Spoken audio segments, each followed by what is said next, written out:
आज हम बात करेंगे भारतीय इंडस्ट्रियलिस्ट गौतम अडानी की।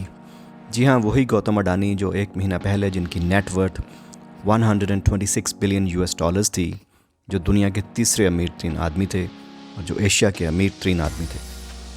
इससे पहले कि हम गौतम अडानी की ज़िंदगी पर एक नज़र डालें और ये देखें कि किस तरह स्कूल से भागने वाला गौतम अडानी दुनिया का अमीर तरीन आदमी बन गया, मैं ये बताता चलूँ कि हिंडनबर्ग रिसर्च की 24 जनवरी की रिपोर्ट के बाद सिर्फ 2 हफ्तों में गौतम अडानी की अपनी net worth 60 billion US dollars drop हो चुकी है और अडानी ग्रुप की लिस्टेड कंपनीज़ को तकरीबन 100 बिलियन डॉलर्स का लॉस हो चुका है।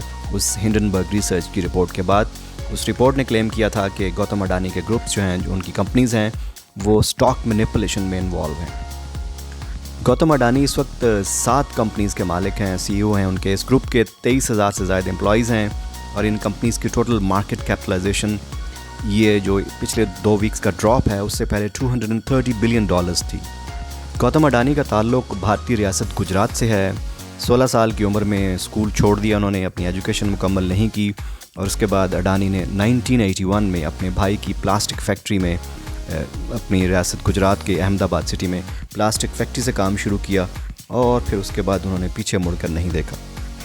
इस वक्त अडानी ग्रुप जो है वो इंडिया में 13 शिपिंग पोर्ट्स मैनेज कर रहा है, जिसमें इंडिया की सबसे बड़ी मुंड्रा प्राइवेट पोर्ट जो है वो भी शामिल है और इसके अलावा उनके मैनेजमेंट में 7 एयरपोर्ट्स शामिल हैं।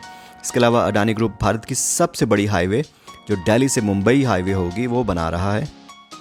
अडानी ग्रुप के पास 6 कोल पावर प्लांट्स भी हैं और अडानी ग्रुप रिन्यूएबल एनर्जी में भी इंडिया में बहुत हैवी इन्वेस्टमेंट कर रहा है।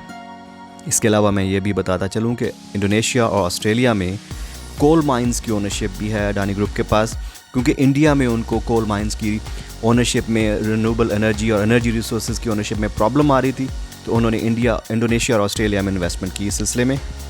इसके अलावा अडानी ग्रुप के पास इंडिया में प्राइवेट रेलवेज़ और प्राइवेट पावर लाइंस का नेटवर्क भी मौजूद है। और ये भी बताता चलूँ कि गौतम अडानी भारतीय वज़ीर-ए-आज़म के करीबी साथियों में शामिल हैं।